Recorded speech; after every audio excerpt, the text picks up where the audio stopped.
Chapter 21 in Law's conversation. You are listening at novelfull.audio. As Lothar made his way to the Morning Star Academy, in the room of the Frost family patriarch, Victoria's parents were finishing dressing. In that place, Mabel was finishing putting on a beautiful blue dress while her husband was buttoning up his black suit, sitting on the edge of an armchair that was on one side of the bed. But as they did so, they were both talking in low voices, occasionally looking at each other through the mirror in front of Mabel. The situation in the Empire is getting more difficult for the family, Aiken said after a long sigh of disappointment. If only I were stronger. He lamented in his heart, feeling that he had failed his ancestors. This is out of our control, dear. Mabel looked at him meaningfully, also regretting the situation they were in. This is an internal dispute within the imperial family. But, on the other hand, that person's actions don't make our situation any easier. If only he hadn't done that. Sigh. Mabel's husband sighed as he thought of that fellow who was the greatest criminal in Leopoldine's history. Everyone in this state expected the first prince of Leopoldine to become the next emperor. He was so strong and talented that no one had any doubts about his ascension. Even his brothers did not want to compete with him. However, such a person was simply uncontrollable, detached from power, and had behaved, shall we say, questioningly since he was a little boy. Later in his life, he became a renowned criminal and had even been expelled from the imperial family. Hell, he was a criminal who even had a wanted poster, with the words, "Only dead." Because of this individual, the current situation of dispute in the Leopoldine family existed. Well, even if it weren't for that fellow, unfortunately, our family has been marginalized for centuries. It was only a matter of time before we were affected by the political games of the imperial throne. The Frost family was an ancient organization, existing since the time of the 10 independent regions previously conquered and dominated by the Leopoldine family. And precisely because it was an organization prior to the formation of the empire, Victoria's family always suffered from the antagonism of powers created during the current dynasty.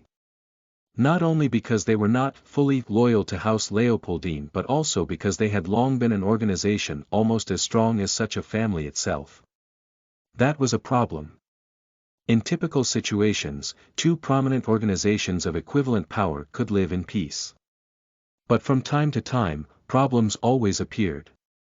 That could range from some silly dispute of the younger generation or the dispute or disagreement over something significant.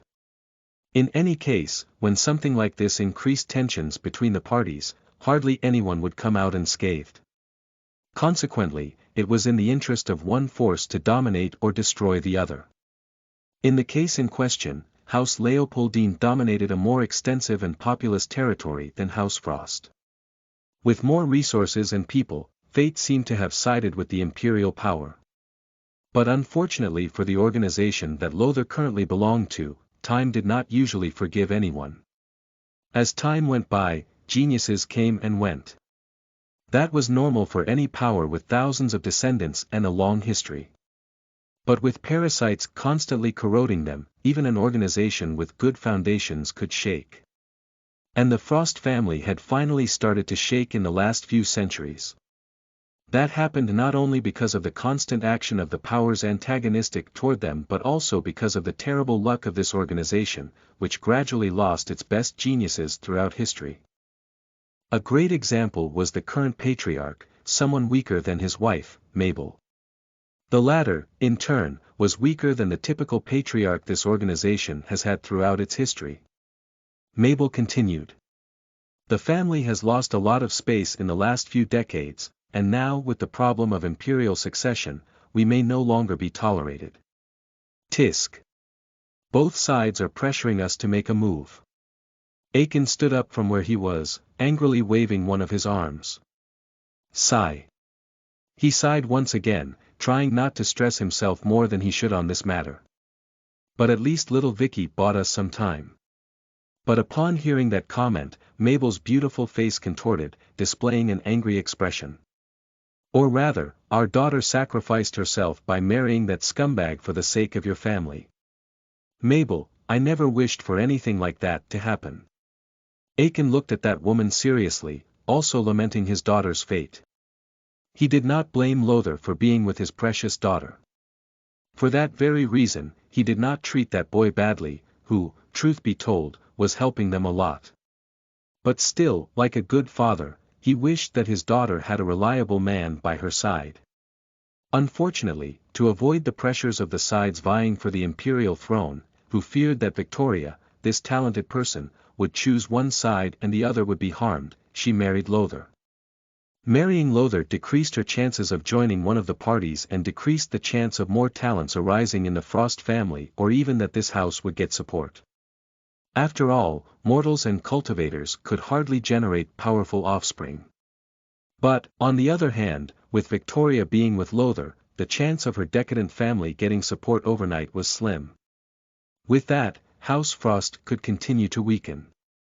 Knowing this, Victoria had convinced herself that she needed to get married and end at least temporarily the pressures regarding a political marriage involving her. She knew this was only temporary, but as long as it gave them time, perhaps her family could survive another royal succession. Our child married a good for nothing with no future just because of the incompetence of this family. Now her future is ruined. Mabel shouted at that man with her reddening eyes. Even if she remarries, she will never be a well-liked woman in our society. All because of that scumbag. Mabel, don't talk like that.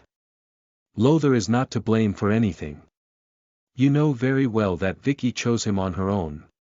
On the other hand, you knew how mysterious the guardian of Lothar was. Maybe Vicky knows some secret, and that's why she chose you.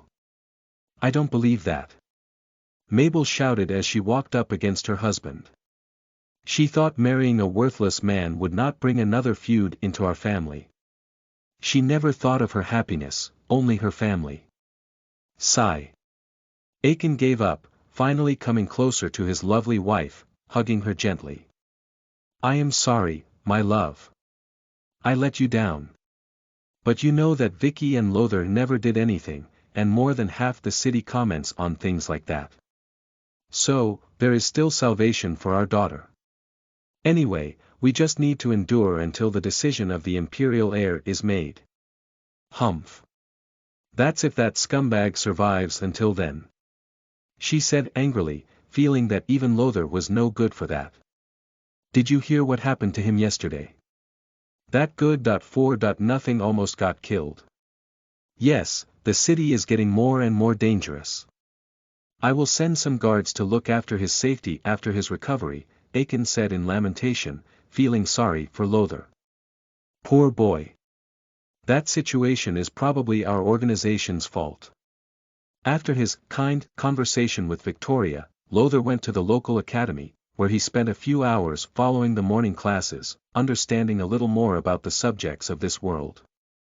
He wanted to see what they were about, whether they were similar in some degree to those of his world or whether they were different.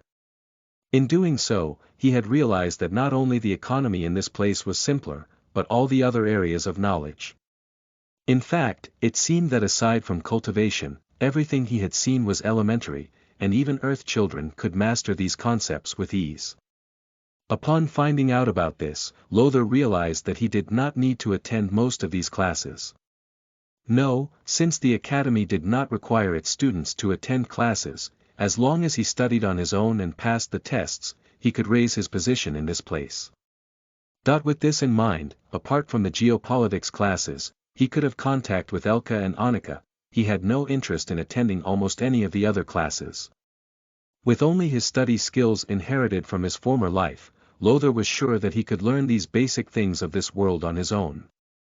So, as he walked towards the place where he wanted to meet Anneliese to talk about cultivation once more, this young man already knew what he had to do in the afternoon. After seeing Anna, I will proceed to the geopolitics class and try to advance my relationship with Anne and Elka. Chapter 22 Shocking Different People. You are listening at NovelFull.audio. Upon reaching Sector Point 4, it did not take long, and soon Lothar found his sister. In law. Lothar. Anneliese said in shock, looking in the young man's direction, who walked toward her. She had heard in her family about the event of the previous day.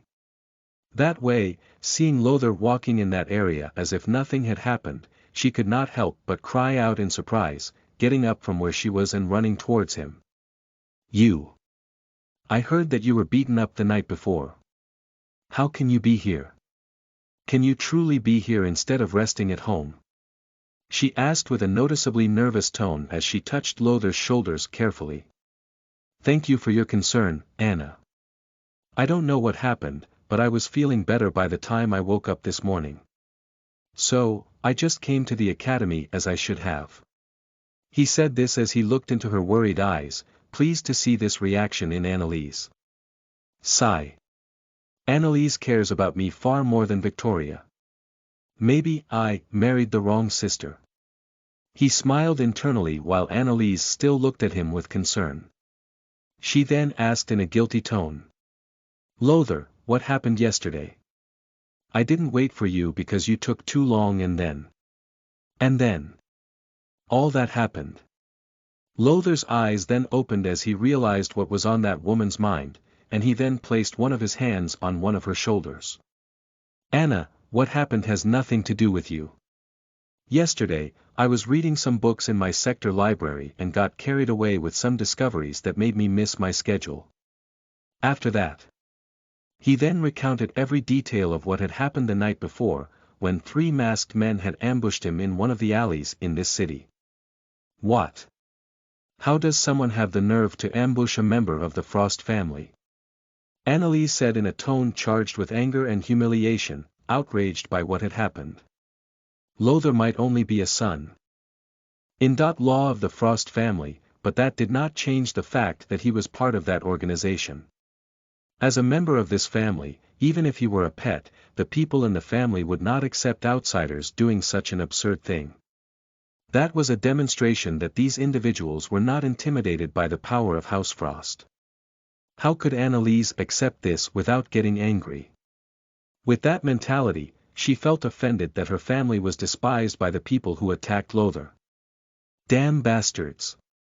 "Lothar, let's talk to Mom and Dad when we get back. We can't let this incident go unnoticed." She took one of his hands and said that firmly. But Lothar did not see things from the same angle as Anneliese. "And what am I going to tell your parents? That I was attacked by 3 strangers that I have no clue about. Your mother will just lecture me, saying that this was probably my fault. That I am a useless person unable to recognize an enemy," he said with a cold smile on his face. "No. I prefer to solve my problems on my own." Anneliese frowned and looked at him strangely. "What? How are you going to do that? You are a mere mortal with no cultivation or training. That's what I've come all this way to talk to you about. Combat techniques. And what do you want that for? Even if you manage to learn something like that, it will still be useless. With only the strength of a mortal, even a first transformation cultivator without techniques will be able to beat you with a single punch. Besides, cultivator weapons are weighty. So, if your strength is not great, even if you learn a technique, you will still be unable to fight." "Oh." Lothar's mouth dropped open in surprise. "Why? I know there are weapons for mortals." Sigh. Anneliese then sighed due to Lothar's lack of common sense. "Listen to this. Physical strength naturally greatly increases when cultivation increases. Because of this, if cultivators' items are not tough enough, even the user's own attack could destroy their weapon. Imagine a sword breaking simply because its user put all his strength into the attack. That's what would happen if a cultivator used mundane items. And as you can imagine, such artifacts cannot withstand cultivator attacks." "I see." Lothar muttered as he remembered that he had unintentionally dented his bathroom sink just after his recovery. Cultivator items must be dense to withstand the forces applied to them. He imagined this as he remembered that the said artifacts Anneliese talked about were not oversized. "Anyway, I still want to learn how to defend myself, Anna. Can you help me with that?" Sigh. "It's okay," she said in defeat. I don't think this will be of any use, but since you insist, look for the Innumerable Scrolls store in our city. You'll be able to buy techniques there with ease. Annalise naturally already knew about Lothar's situation at this academy. And since her family would not give their high-level techniques to someone who could not even cultivate, that place seemed the best suggestion, in her opinion. The Innumerable Scrolls store was a place that sold techniques of all kinds, which had a considerable amount of options to the point that anyone could find what they needed. As long as such an individual had the necessary resources, even some high-level techniques could be acquired in such a place. Innumerable Scrolls, eh? Lothar smiled in satisfaction. All right, Anna. Thanks for the information. He waved to her as he said goodbye. I'll look for that place later. Then we'll talk on the way home. Okay. Okay. After saying goodbye to Annalise, Lothar quickly reached the place of his next class, the amphitheater where he had met Elka. But as he entered that place, Lothar suddenly heard a questioning laden with disbelief. What? How can you be here? The black-haired young man said this aloud as he rose from his seat. At the same time, as the people in that area began to watch the situation unfold, the two associates of the black-haired young man also stood up with incredulous looks on their faces. What is going on here? How can this person be here? One of them said in a low voice, feeling bad for seeing their target so well. That.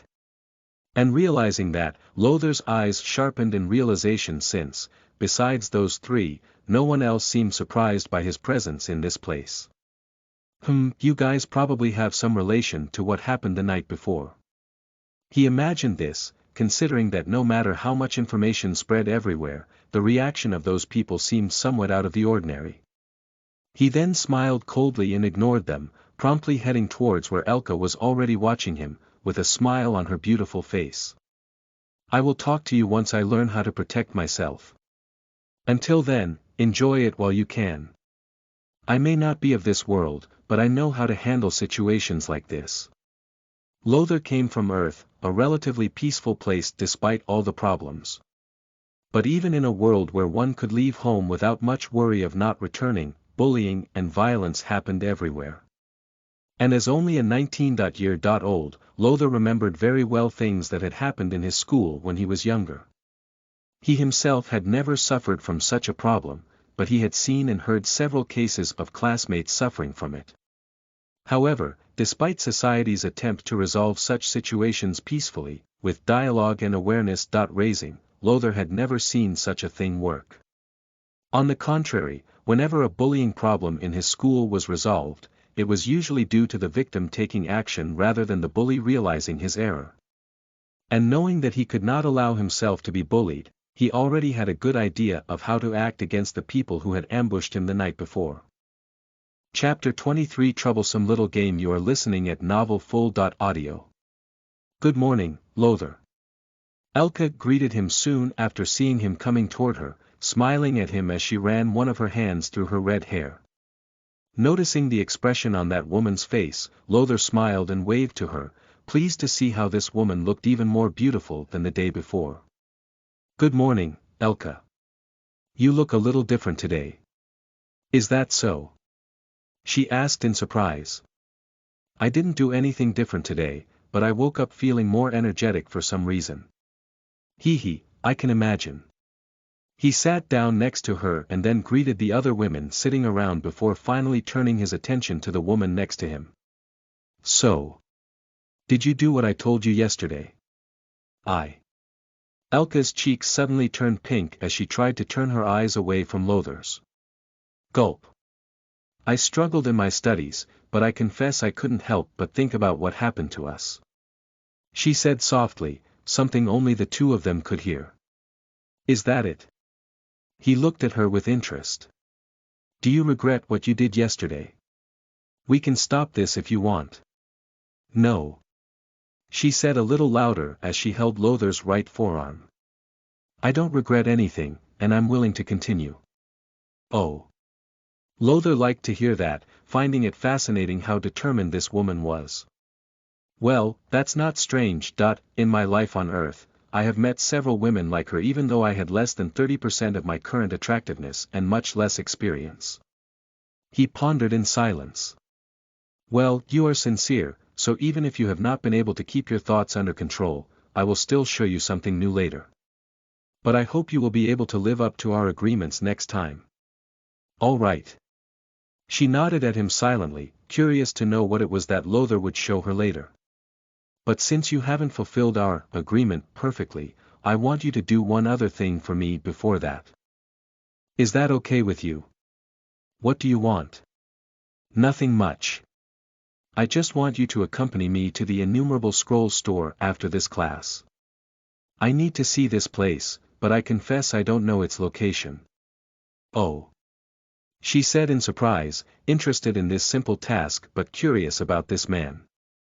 Elka knew of the story concerning the First Lady of House Frost that ran through the four corners of Peter's city. However, she had not associated the figure of Lothar with Victoria's husband.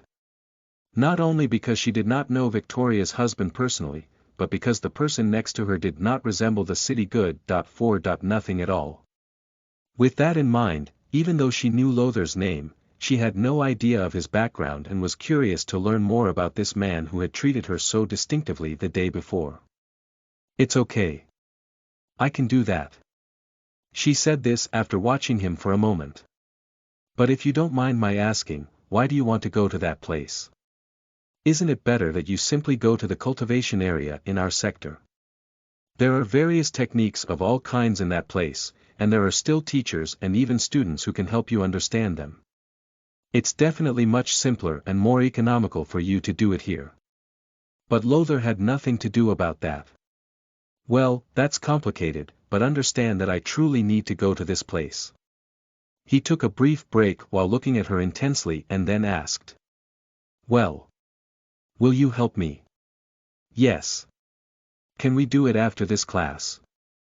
Or do you have a class after Miss Koch's discipline? Students in the same sector could have different class schedules at the Morning Star Academy.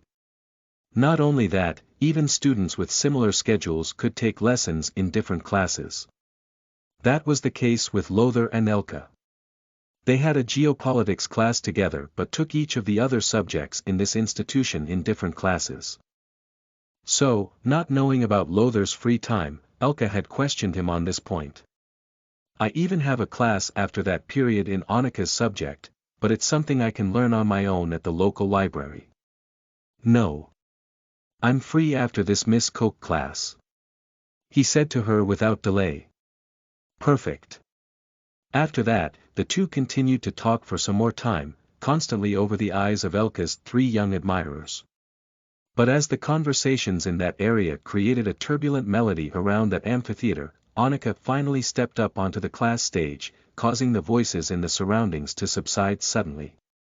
She looked at her class for a moment and then saw the figure of Lothar smiling while talking to Elka.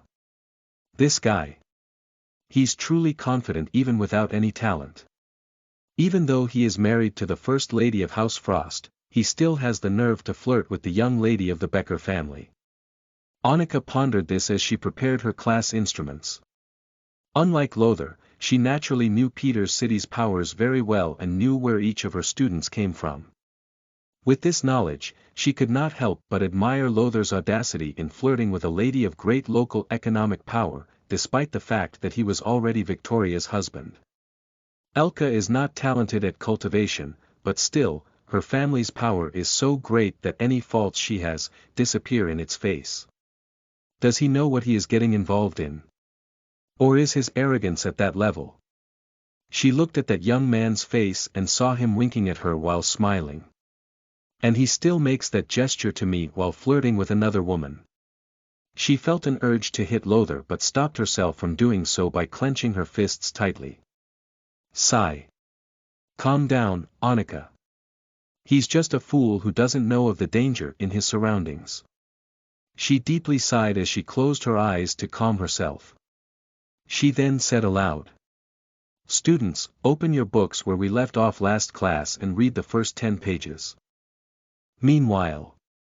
Student Ritter, come over here.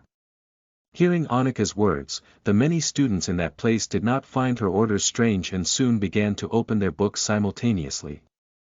On the other hand, Lothar got up from his seat and walked over to that woman, curious to know what she wanted with him. But no one in the amphitheater thought it strange that such a beautiful teacher wanted to talk to Lothar. After all, he was a new student, and even old students could be called upon by teachers from time to time. Thus, that place soon went silent as many people read and Lothar stood face to face with Annika next to her desk. "Is there a problem, Miss Koch?" He smiled at her, curious. "Miss Koch, eh? Now you call me that." "Of course. As I said, in class, I will do as you said and address my teacher formally. Only outside will I use the name, Anne." Her eyes then sharpened, and she made an advisory expression at him. "Your tongue will one day lead you to despair. But lucky for you, I won't be the one to lead you to that." "Good," he said without caring about the look on her face. "Anyway, since you're new here and don't seem to know where you're stepping, let me give you some advice." She looked in Elka's direction and continued. "That young lady you were flirting with earlier, Elka. I would not advise you to get involved with her. She particularly won't harm you willingly, but you should be careful when relating to powerful people. Especially considering your wife's family." "Powerful family?" he said in surprise. House Becker is not as strong as your wife's family, but they are influential in Peter's city. Besides, even though they are not an enemy of your family, they are not friends either. I'm telling you this because this little game of yours can create much bigger problems than you realize. Chapter 24 Innumerable Scrolls. You are listening at novelfull.audio. Is that so? Can you tell me more about it? Lothar looked at Annika earnestly, wanting to know more about Elka. He honestly did not know about the woman's past, so he was curious to hear from Annika. However, regardless of the situation, he would not stay away from that redhead merely because of their families. After all, what kind of man is afraid and would walk away from a woman he wants just because of her family? He would, of course, take appropriate concerns in possession of information from the Becker house. However, that would not stop him from doing as he wished. Sigh. Annika deeply sighed as she looked at the man in front of her.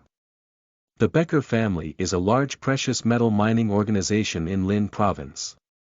In fact, it owns 20% of the provincial mineral production and is the third largest organization in that business, behind only the Bayer family, which owns 25%, and your Frost family, which has 40%. Because of that and their relationship with the largest grain producer in the province, that redhead's family has great financial power, capable of causing problems even for you, the Frost family's son-in-law. Not only that, Elka is the daughter of the Becker patriarch. Her future is to marry into another influential family in Lin province. She said as she looked in the direction of where some of the young men interested in that redhead were. Even more so considering some recent disputes. Well, her family is probably already arranging her marriage to some rival power or competitor of theirs. So, I say don't get involved in this mess of local noble families.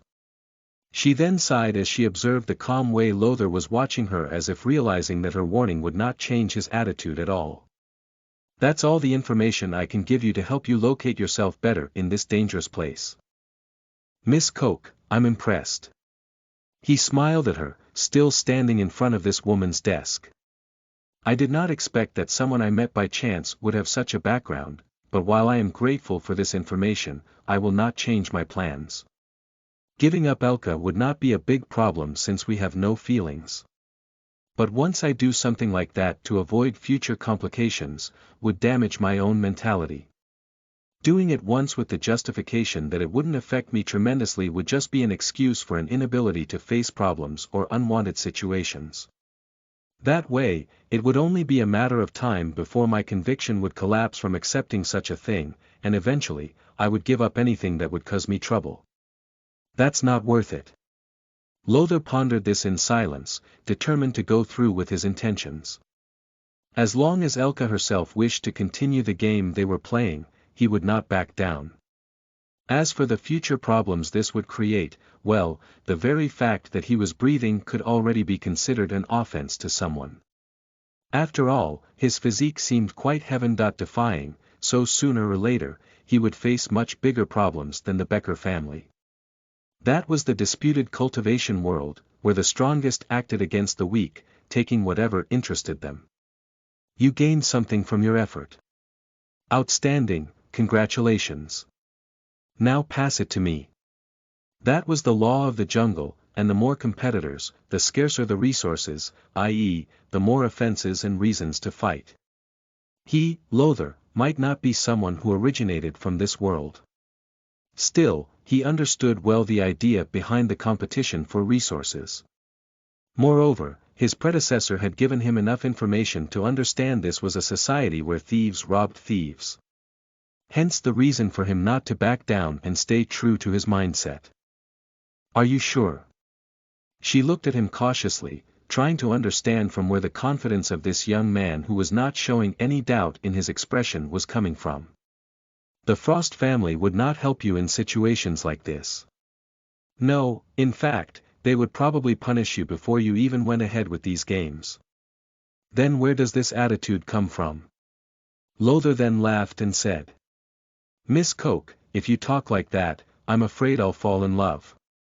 Ah, we have just met, but you already show such concern for me. Maybe we are predestined. Tisk. Go sit down, student Ritter. After that, Annika's class went quietly. This woman put her irritation toward Lothar aside, and this young man continued his games with Elke. Some time after the end of the previous class, Lothar and Elke could be seen walking in front of a building that looked like a large barrel in the central part of Peter's city. The two were wearing the traditional uniform of the Morning Star Academy, which was composed of black and red fabrics, with the symbol of a star at the height of their hearts. Anyway, as they walked through the area with many people coming and going, they finally entered that barrel-shaped building with a big name at its entrance. Innumerable scrolls.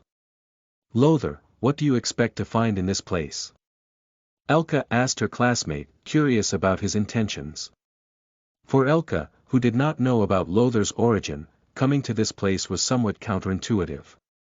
Although this establishment had good techniques for even the strongest cultivators, hardly a person at the beginning of the cultivation journey would need or be able to afford anything there.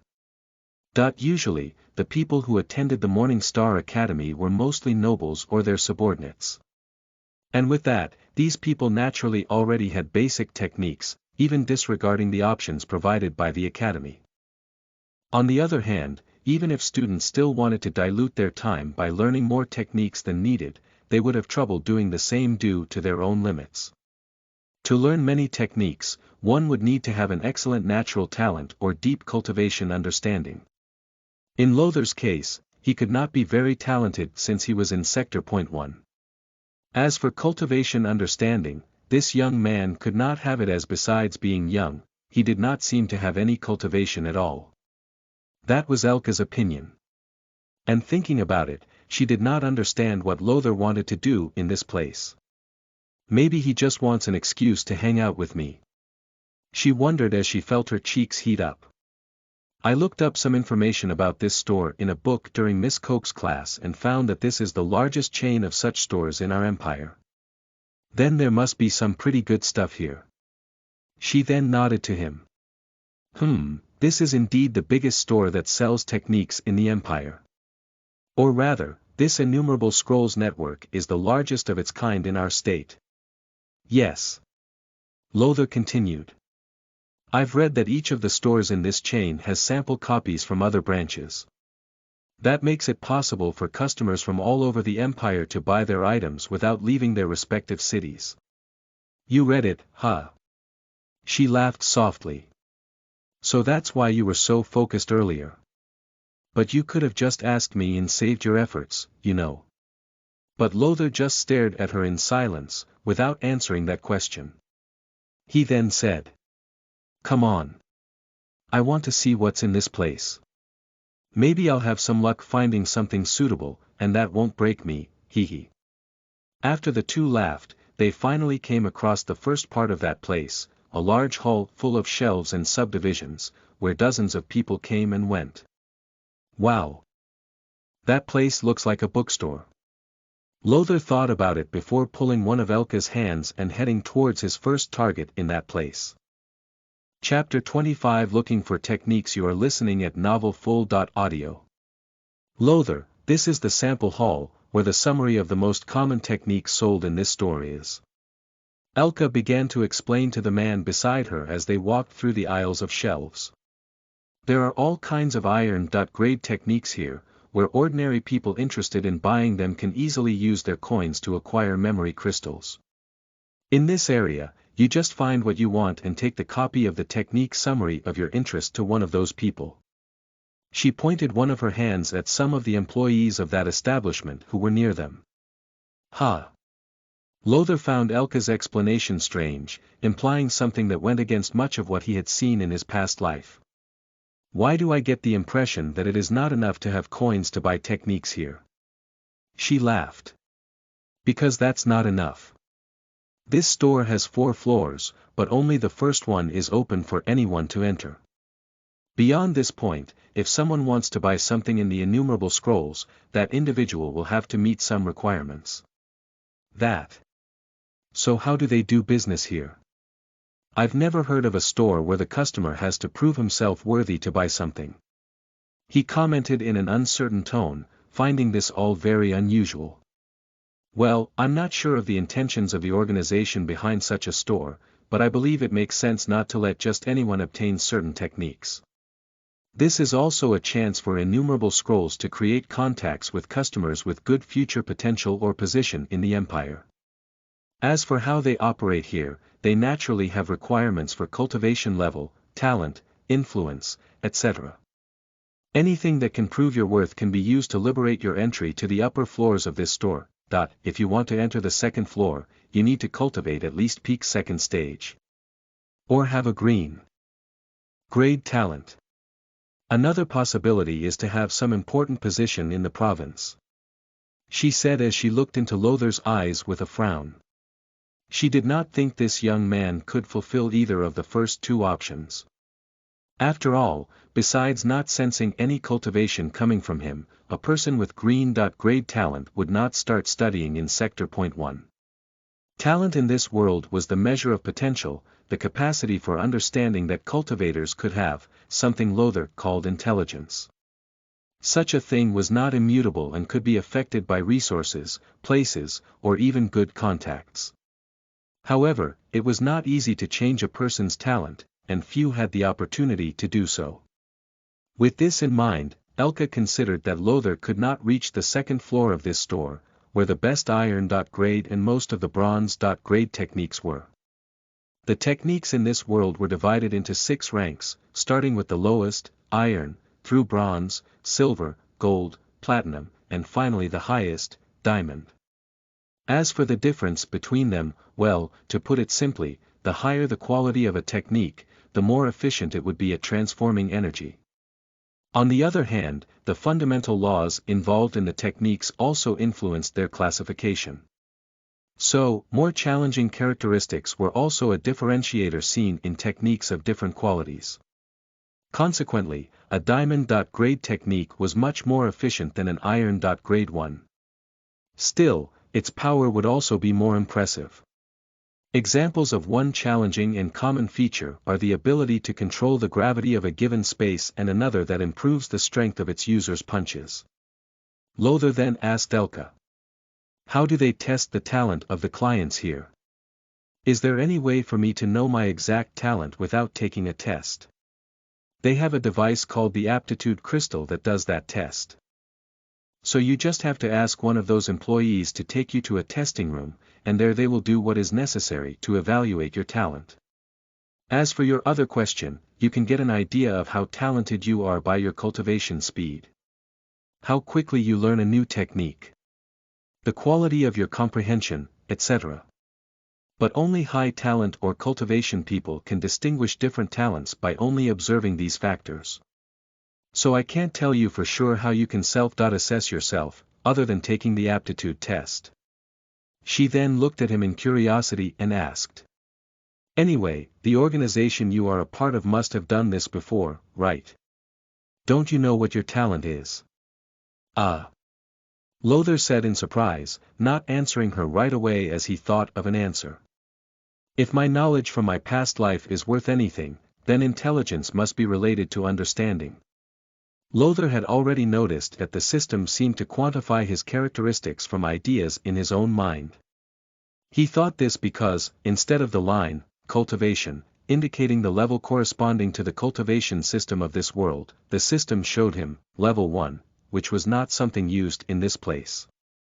On the other hand, the description of the pills given by Victoria to him had also agreed with this idea, since although he did not know about the cultivation ranks, Lothar's predecessor knew about the classification of pills. Because of this, he thought that his attributes, which had a lot to do with the games he had played in his previous life, had those names to make it easier for him to understand. And knowing what intelligence meant, he could not help but think that this was the talent these people from the cultivation world valued so highly.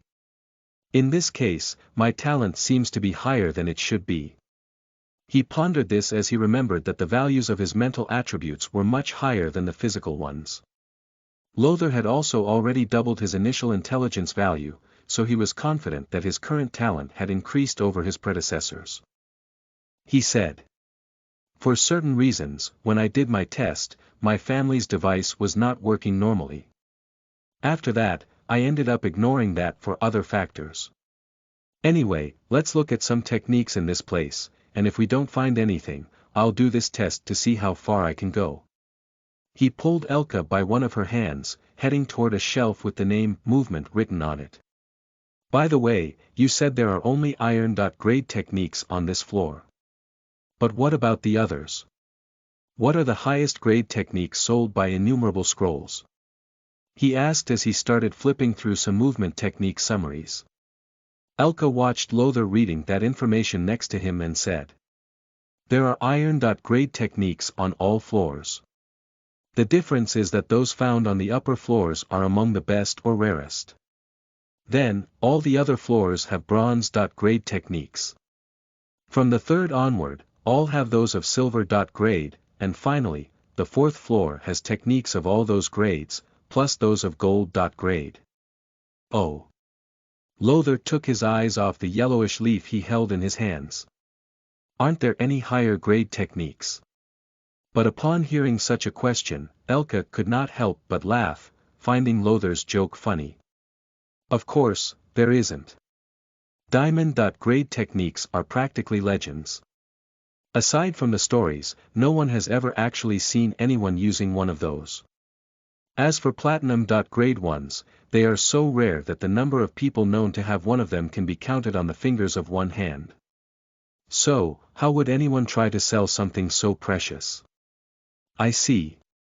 Lothar murmured as he touched his chin thoughtfully, curious to know more about this world. After that, he and Elka did not find much that might interest him, so they headed toward one of the store employees. "Hello, how can I help you?" A young man who appeared to be the same age as Lothar asked as he politely behaved himself in his black suit. Chapter 26 Aptitude Test. You are listening at NovelFull.audio. "Hello, my name is Lothar, and she is my friend, Elka." That silver-haired young man greeted the store employee before explaining what he wanted. "I want to access the second floor of this store, but this is my first time here." "So that's it." The young man smiled, sensing that Lothar was another one of the many people who came to test their luck in this place every day. "I don't sense any cultivation from him, and that beauty is at the first transformation." But upon paying attention to the clothes of the two, he decided not to push them away from there and just do what they wanted. "Sigh, it's not worth pissing off these members of the nobility for so little." BL.net. "Well, if that's the case, just follow me. I will take you to do one of the aptitude test rooms."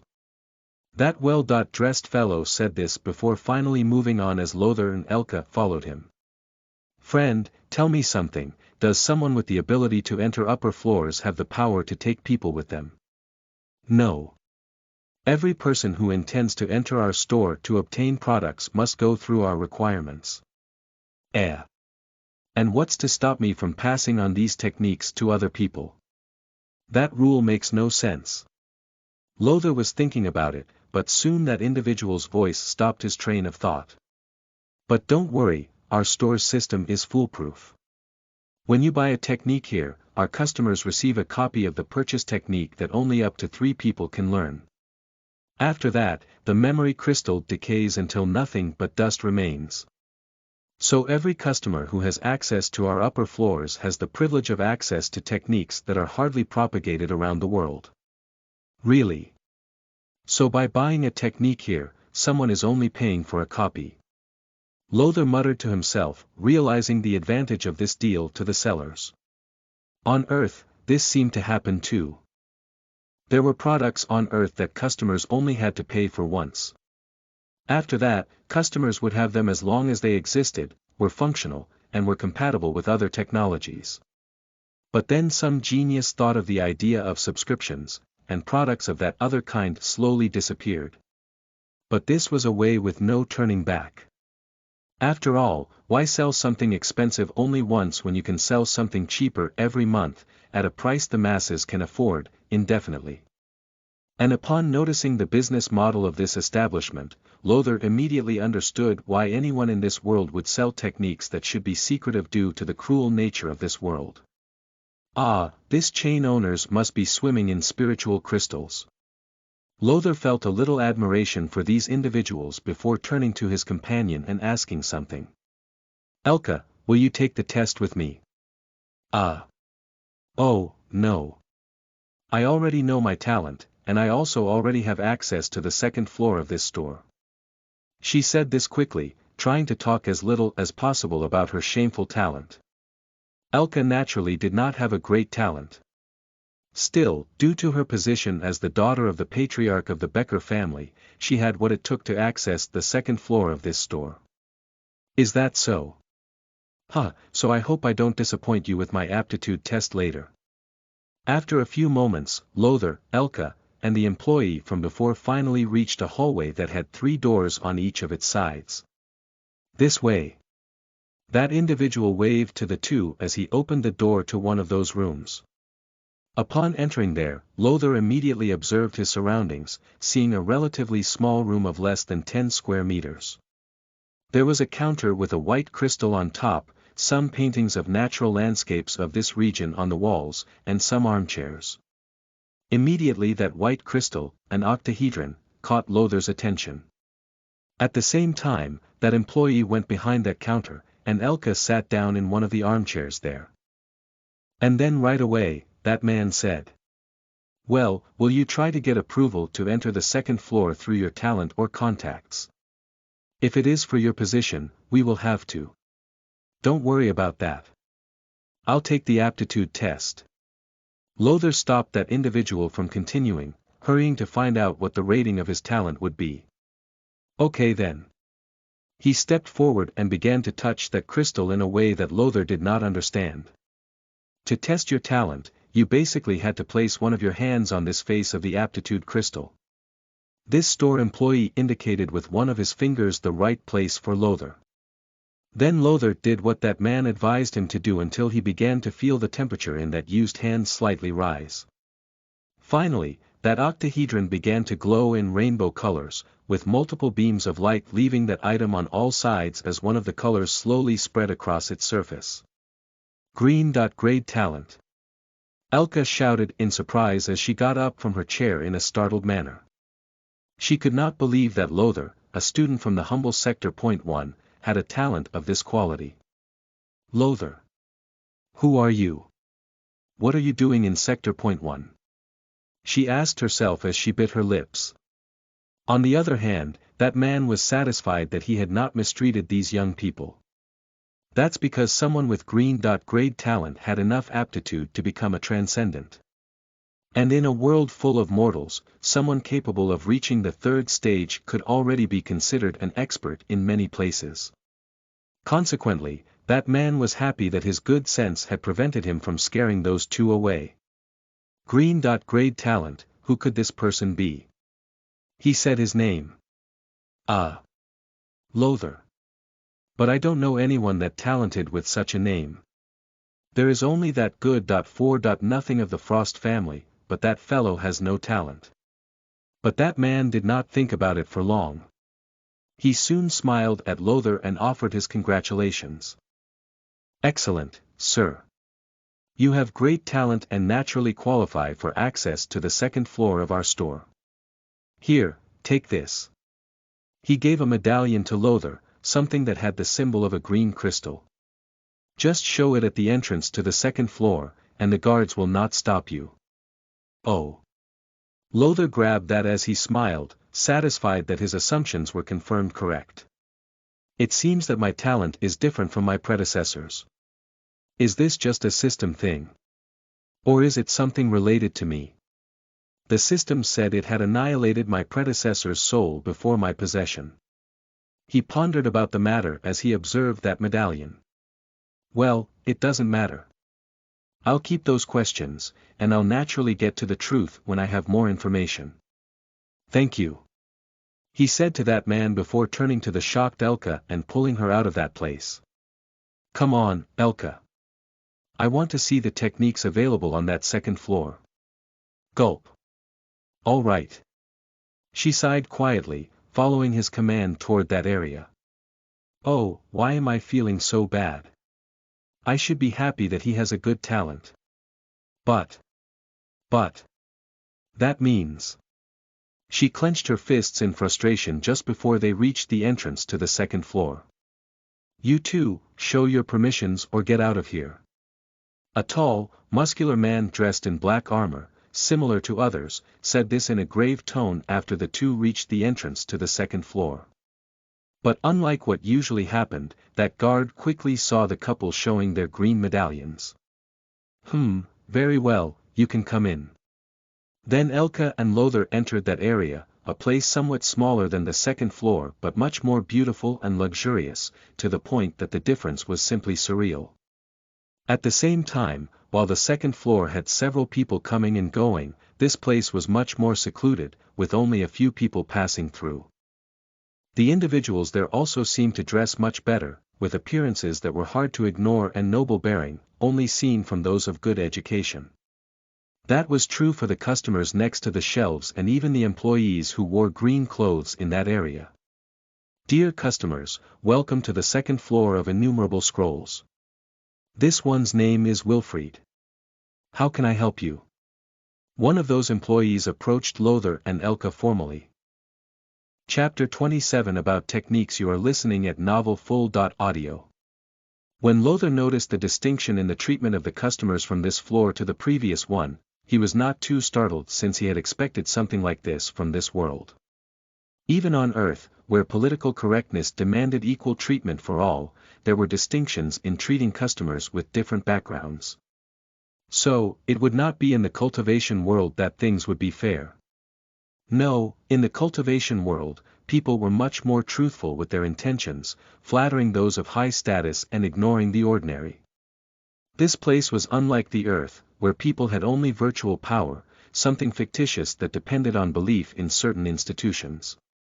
No, in the place where Lothar was now, power was something tangible that could actually cause chaos at the snap of a finger. Such a thing depended only on the will of a given person. For example, if someone did not like the face of a stranger passing on the street, in this world, that person could even kill the other individual. Meanwhile, on Earth, even if someone had the financial or physical means to destroy others, this could be pretty difficult to do. Money could lose its value. Someone could ignore the prevailing laws and go against that society's morals, or even against the foreseeable. But, on the other hand, cultivators' strength was always on their side and could be used in every situation. It would not matter whether or not that enemy believed in one person's power or money. The enemy could still be crushed in the blink of an eye if he was not careful. With that, naturally, the employees of this spiritual technique store served their customers differently depending on the capabilities of such people. Hello, I'm looking for specialized combat techniques. Lothar nodded to that man, getting straight to the point without dilly-dallying. Combat techniques, huh? Do you have any preferences?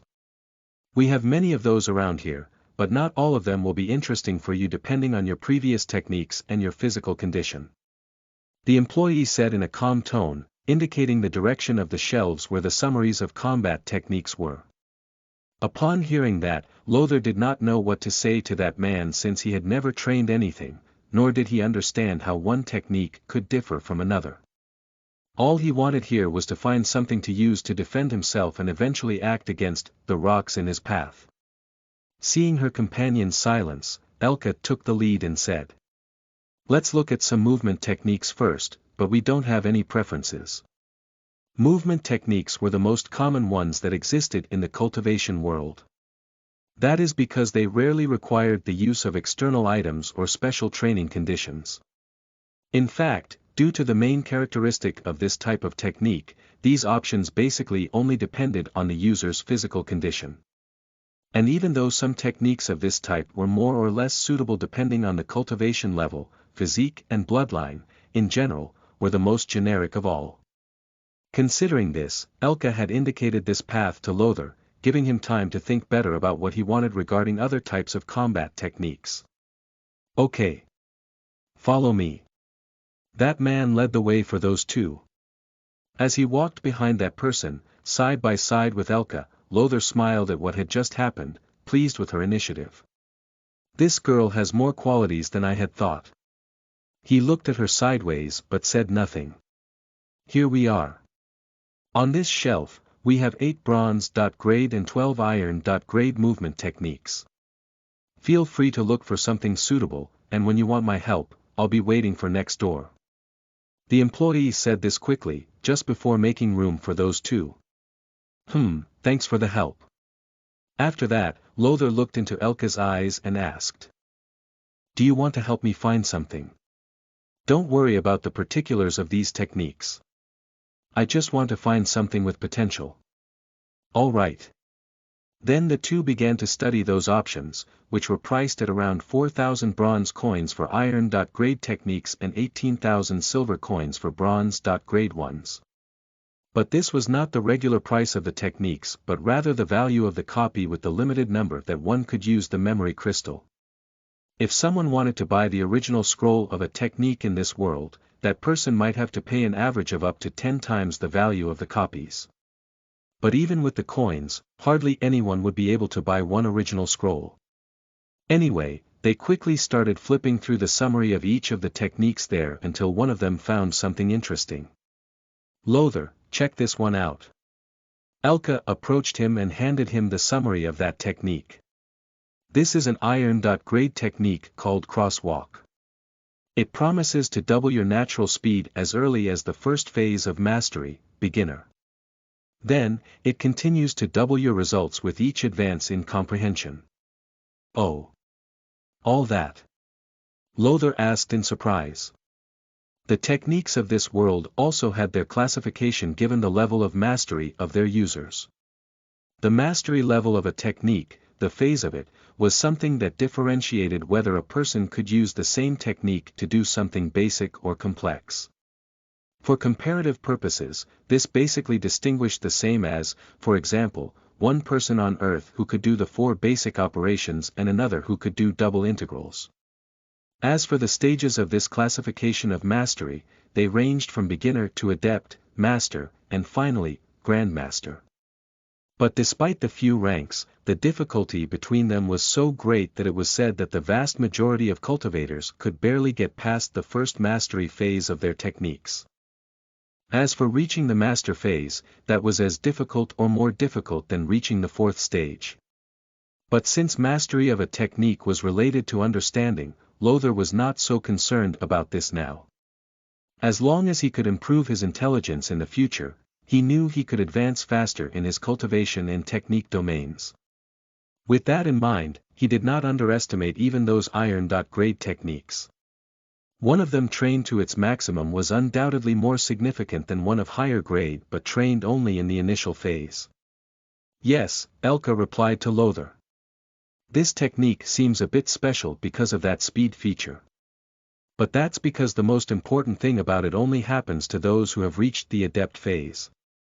I think it is being sold on this floor because of such a disadvantage, even though it is a technique that is probably no weaker than many of those bronze-grade ones. I see. Lothar said this in a low voice as he read the contents regarding that technique. He had seen several of those bronze and iron-grade movement techniques before, but none of them had caught his attention. So, seeing something that could be so promising, at least in this initial moment of his, he soon added it to his shopping list. 3,690 bronze coins, huh? Luckily my predecessor's guardian left some inheritance for him. Lothar sighed in relief as he massaged the storage item into one of his fingers. From what I remember, Lothar inherited over 200,000 bronze coins, but he spent a lot of that reserve in the last few months, and now I'm left with only 89,000. Sigh. For now, that will be enough for me to learn some self-defense techniques. After thinking about it, it did not take long for Lothar to follow Elka's side down that floor, looking first for a defensive technique and then an offensive one. In the end, he headed towards the cashier on that floor to pay the 12,000 bronze coins regarding those techniques and get the crystals with the actual contents of all three. Tonight, I will spend the rest of the night practicing those techniques. Maybe I can learn at least one of them by tomorrow. He thought about it with a smile on his face. Bedouin at the same time, he and Elka were returning to the Morning Star Academy, chatting about minor matters of that place. However, as they passed the entrance to that large cultivator training complex in Peter's City, a female silhouette was silently stalking them from the shadows. Is it her? That person wondered before seeing those two stop in a secluded place. Chapter 28 Learning the First Technique 1 You are listening at NovelFull.audio. Seeing Elka and Lothar stop in a secluded spot, the woman with brown hair and a green dress chasing them hid behind the trunk of a tree and watched them from afar. Who is this woman? Could she be a colleague of his? Or maybe an acquaintance from when he was still single? She bit her lower lip, beginning to feel worried. But as she watched them from afar, her brown eyes suddenly witnessed shameless behavior that she could hardly believe a woman could accept in broad daylight. What a little bitch. How does she allow this? Her beautiful face turned red as her nails left marks on the trunk in front of her. At that instant, this stalker of Lothar was watching how he hugged Elka and kissed her on the lips. Only as he did so, one of his hands was squeezing something he should not have, making this woman feel angry that such a redhead had no sense of self-respect. And when she saw his following action, she almost exploded in anger and ran towards them. Bastard! Scoundrel! How can you do this to my older sister? Anneliese internally screamed as she saw Lothar kissing Elka's neck without caring where they were. After her class ended, Lothar's sister Law went out to look for this young man. However, upon not finding him in Sector Point 1, Anneliese had followed some directions from classmates of those two and managed to find them at the place she had indicated to him earlier. Finally, she decided to follow them from the shadows to determine if that was the woman Lothar had previously been with. With that, she could at least act against him to save the honor of her family and sister. But now that she saw her brother Law's immoral behavior, this woman was in a situation where she did not know what to do. She felt that she should stop hiding and confront those two to end that adulterous relationship once and for all. However, her rational side told her that it was better to be more discreet and keep this matter as private as possible. So, she clenched her hands in hatred, leaving several marks on that trunk as she held herself back from doing something eye-catching. Lothar, you will pay me. You think you can go around wooing women as you please? No, I'll talk to my sister later today so she can put some limits on you, you beast. So she thought decidedly before finally leaving that place in silence. So, what did you think? Lothar smiled at Elka as he saw sweat dripping from that woman's face after using a specific massage technique on her he had learned on Earth. He naturally had not done anything too intimate since they were in a public place, where kissing was already the limit of how far they could go.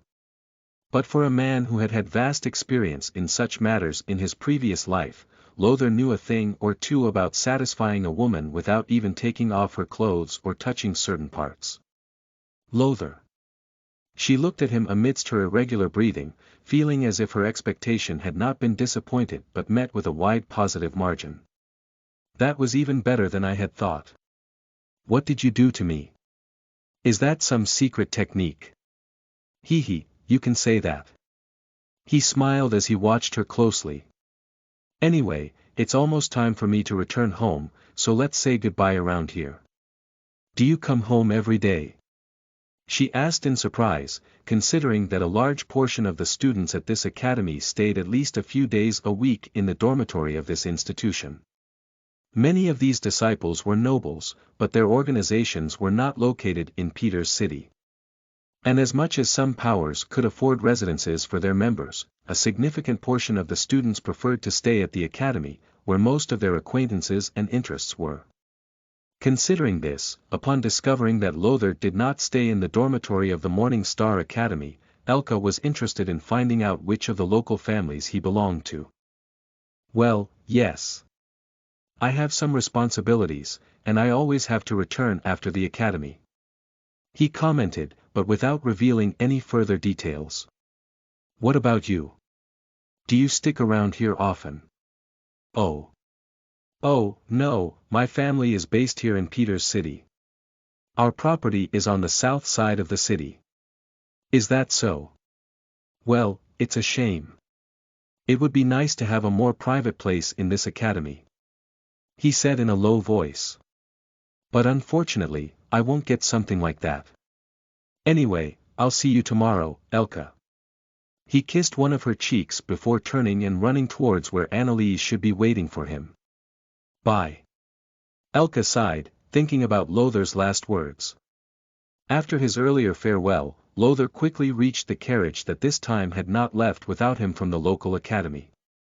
However, upon entering that means of transportation, the silver-haired young man found a grumpy Anneliese, who did not even greet him. Even after a few minutes of traveling face to face, she did not try to talk to him even once, leaving him with a strange feeling in his being since he knew how much she liked to talk. In fact, all she had shown that indicated that she was not totally ignoring him was the movement of her nose when she had checked the scent coming from Lothar. But she did this for only a few seconds and said nothing to the young man before her, having become more irritated after such an action. In the end, they both went their separate ways as they arrived at the Frost family estate without saying anything to each other. As he watched with an uncertain expression that woman disappearing amidst the buildings in that area, Lothar sighed deeply and decided to go ahead with his plans. I don't know what happened to Anneliese, but that can wait. I'm going to my room to study some of those techniques, and later I'll find a quiet place to test them out. He clenched his fists and ran to his room. Upon arriving in his room, Lothar immediately used his spatial ring to retrieve the 3 memory crystals containing the techniques purchased earlier. Crosswalk, rank. Iron, mastery level. Description. Move up to twice as fast as ordinary people of your level and double these results with each advancement in mastery. Increases the user's agility effects by 10% and constitution effects by 5% while activated. Steel body, rank. Iron, mastery level. Description. Temper your body to the extreme and obtain the strength and toughness needed by living shields. Increases the effects of the user's constitution by 10% while activated. Art of tearing down trees, rank. Iron, mastery level. Description. Use your muscles to their limit while wielding the glorious combat axe to bring down your enemies as poor, defenseless trees. Increases the user's strength effects by 5% while activated. Lothar felt the teachings of each of the techniques in his mind, as he constantly saw the system messages appearing in front of him. And noting those descriptions that told him more of the remarkable effects of the techniques than the contents themselves in the memory crystals, Lothar began to plan what to do now. That attack technique one can't train without a proper weapon, so I'll leave it to look at that another day. On the other hand, my body is weak right now. so, even if I have a good defense, it will be useless if the enemy attack is enough to injure me seriously. He looked at the floor of his room and decided to start learning the movement technique. With the crosswalk, I will at least be able to improve my speed and dodging, which can make a big difference in a fight. Agility refers to the whole body's ability and not just the hands, as in the case of dexterity. And as such, enriching this characteristic could cause better defensive results since dodging, balance, and reaction speed was improved, generating a benefit for him. On the other hand, the quality inherent to the body, health, and physical constitution generated a person's resistance, something related to speed, drug resistance, pain, vitality, etc. Hence, learning this movement technique seemed more important to the desperate Lothar. That could very well be the only way for him to defend himself when something similar to the previous night's incident happened again. With this in mind, he changed his clothes and headed towards the corridor where his room was located to run towards the training floors of this estate. But seeing that place half dark and empty, a gleam appeared in his eyes, and then he tested something. Crosswalk. As he followed the directions left by the memory crystal, Lothar felt something strange in his body and then tried to run. BDNV. Chapter 29 Learning the First Technique 2 You are listening at NovelFull.audio. Ouch! A cry of pain left the silver-haired young man's throat as he suddenly fell face-first to the ground.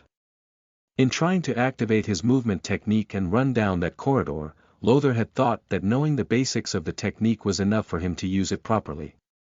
With that, just before he hit the ground, he had felt a particular weakness in his legs before he finally went off balance and fell to the ground.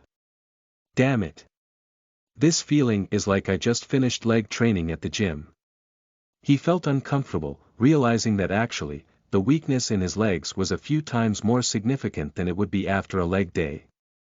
Feeling this while still slumped face down on the ground, Lothar looked at his legs in revelation, trying to understand what this meant. It seems there is a physical requirement to use this technique. Is my constitution too low for that? He pondered silently, remembering that this was the lowest attribute of his status. But upon closer examination of the situation, he soon realized that it could not be just that. No, if it were only for my constitution, I would at least have been able to perform some part of the movement of this technique. But I couldn't even perform the 3 basic steps. His eyes widened in realization as he thought of these things. It seems that just seeing the contents of the technique is not enough. I have to understand the fundamentals of it genuinely. And indeed, that was his current problem. The memory crystal he had acquired had shown him the steps necessary to use those techniques as if it were a lesson recorded by a cultivator for future generations. However, such a thing did not only have the necessary external movements and theory behind the technique. In the memory crystal, there was also some of the understanding needed to use it. But this could only be absorbed if its user tried to sense it while training with the purpose of learning and not imitating. And Lothar thought this made a lot of sense, as if just observing techniques was enough to learn them, then no one would need to fight or pay for these things. No, it would be enough for a particular person to be willing to watch fighting daily, and such an individual would naturally learn valuable things. Unfortunately, life was not so convenient. Cultivators could even draw inspiration from the techniques of their opponents or from people they had watched fight up close. But this was not for the visual effect itself but for the feeling regarding how that individual used the laws of this world. But doing this was not straightforward. A memory crystal would leave behind the method of the technique without much restriction beyond the cultivator's own understanding of it. But learning something in use during a fight was 1,000 times more complex than this other means, because beyond the limits of talent, there was the way the laws were used. During the use of a technique, the laws involved would mix with the free spiritual energy in the environment, with the different laws in the surroundings, with the feelings of its users, and so on. In short, trying to learn a technique by observing its use was like distinguishing the smell of a specific substance in an aromatic soup from many other substances. In contrast, doing the same utilizing a memory crystal was like studying the smell of a single substance. In any case, trying to imitate the realization of a technique was not enough to activate it successfully, and Lothar had just learned that in practice. Sigh. I have to practice this more concentratedly. He made up his mind before finally running towards an empty area on the northernmost side of this Frost family estate. In such a place, Lothar knew that there was a small lawn that might be useful for him to exercise on. But not only that, this place was the training area for the servants of this institution, who he knew had to be busy with their responsibilities at this time. The Frost family had many businesses in Peter's City, and it was the responsibility of these servants to perform services such as delivering messages, carrying goods, solving some minor issues, etc. And since it was not even dinner time yet in this region and the local businesses should still be open, this silver-haired young man felt that he would not be disturbed there. Or rather, at least the chances of him running into anyone were smaller, as the other training areas of this estate always had people present, regardless of the time of day. Lothar wanted to keep his training secret not only because he did not want to draw attention to the sudden change in his characteristics, but also so that he would not have to meet certain troublesome people in this place. The first reason worried him the most. However, as long as he spent a few days away from this place, he could find some justification for his sudden evolution in terms of talent. That was the cultivation world, after all, a place full of treasures that could perform almost any kind of miracle. As for the second problem, he was despised by many people in this family, and it might be painful to come into contact with some of these people when he still had no control over his own mouth. With these thoughts in mind, he soon reached his destination. While Lothar was training on the north side of the Frost estate, Anneliese had just knocked on her sister's residence door. "Anna," Victoria said in surprise as she came across her twin sister. "Did something happen? Why do you look so upset?" "Big sister, let's talk inside." Anneliese clenched her fist at the thought of Lothar, ready to rat out that young man. "Oh." Victoria curiously looked at Anneliese but did as she should. She then closed the door, and it did not take long to sit face to face with Anneliese around a small glass table. On that table, there were some books she had been reading earlier and a cup of hot spiritual tea, which she used to drink while studying her family's business. After serving her sister a drink and seeing the look on Anneliese's face, Victoria sighed and said, "Anna, if you have something to say, get to the point. What's so serious for you to hesitate to tell your sister?" Anneliese bit her lower lip and looked at the surroundings of that luxurious room, where there were several tasteful decorations and art paintings. But she did not waste much time escaping Victoria's gaze and soon began to speak. "Sister, I don't want to get involved in your affairs, but I think you should talk to Lothar." "Lothar?" Victoria's eyes widened in surprise. "Why should I talk to Lothar? Has he done something troubling?" "Maybe." Victoria noticed the slight redness in Anneliese's face and soon suspected something. She pressed her jaw together and then asked in a worried tone. "That rascal didn't try anything against you, right?" Anneliese and Victoria were twins, but although they looked alike, they were not identical. However, even though not as talented and beautiful as her older sister, Anneliese was still a rare beauty and could easily be mistaken for Victoria in certain situations. Thinking about this, Victoria soon began to worry about what her good-for-nothing husband could have done to get Anneliese to come over and talk to her. "Don't tell me that man is courting my sister." But Anneliese soon gave Victoria a different answer. "Sister, you won't believe it. I caught that rascal red-handed kissing another woman.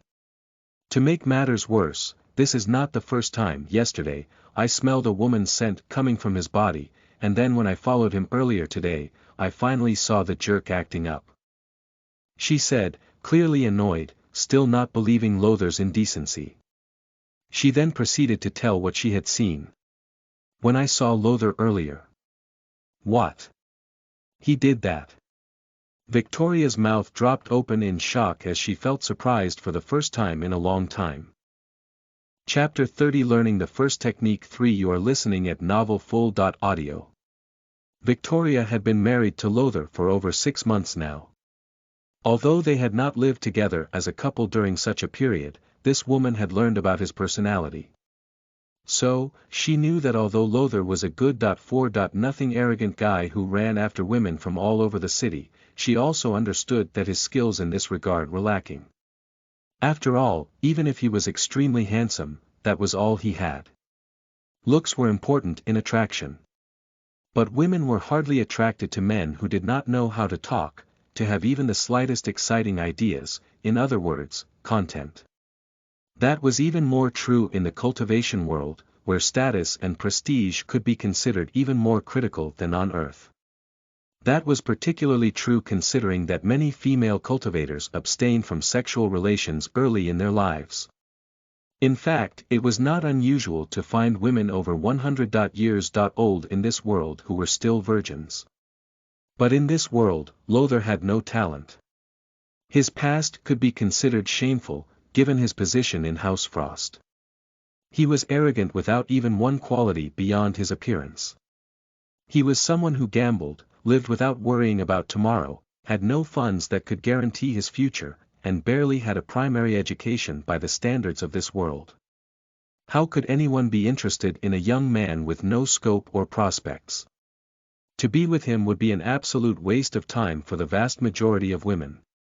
Moreover, no matter how good confidence was, being arrogant without any foundation only turns such a person into a stranger, something unappreciated by women. Knowing all of this, Victoria could not imagine a woman, nay, a Morning Star Academy student, giving herself to Lothar in the manner Anneliese described. What kind of woman is this? Does she not care about her future? How can someone act so vulgarly with him?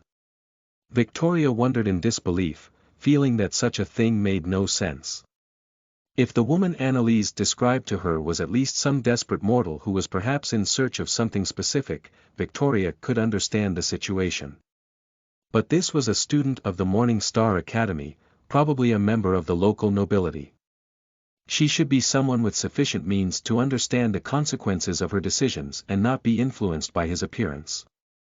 So how could someone like that allow herself to be used by someone as low level as Lothar? That is, it's not as if he had some magical skill of conquest to fool someone of nobility, someone presumably intelligent. Are you serious? She asked her younger sister, looking at Anneliese with a slightly altered expression, something rarely seen on her. Anneliese then exclaimed. I saw it with my own eyes.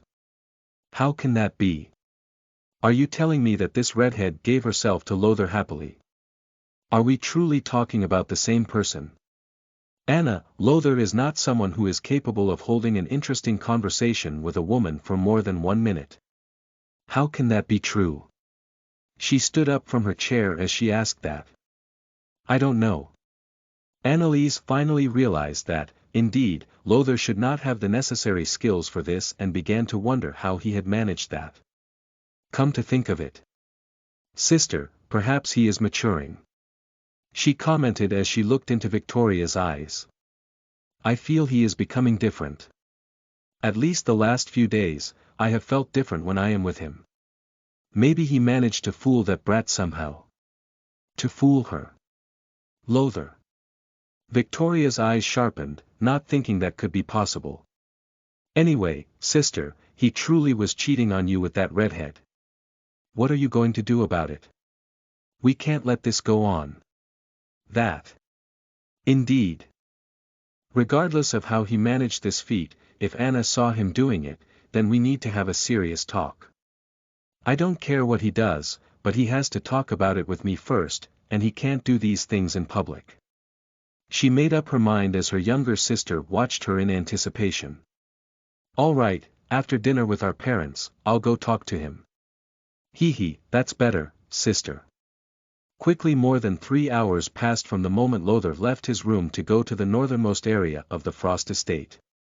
In those 3 hours, this young man had spent most of his time practicing the crosswalk, repeating the movements necessary for the technique to work while trying to understand it.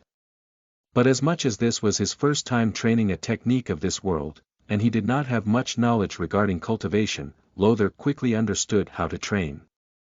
That had not been something caused by luck or the system, but something instinctive in his body, as would be the case with an animal that knows it needs to eat, mate, and so on, even though it does not have the reason to think about why. After performing the technique a few times, he felt something strange happening in his body, which led him to try to understand how it worked and what the connection was with the movement technique. And by doing this for most of this time, Lothar finally managed to activate the cross-walk technique for the first time. While practicing that technique, he could barely do the basic steps at low speed, sometimes looking like a drunk person trying to move. But when he finally managed to activate it successfully, Lothar moved gracefully while expressing the characteristics of the first phase of it. Crosswalk, rank. Iron, mastery level.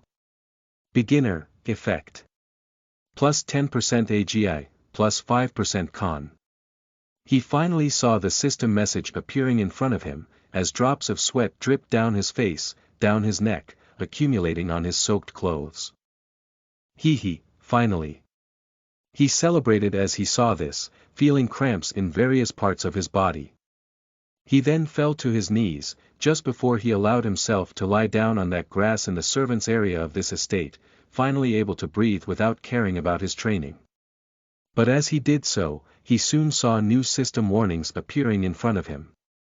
Plus 0.1 in all physical attributes.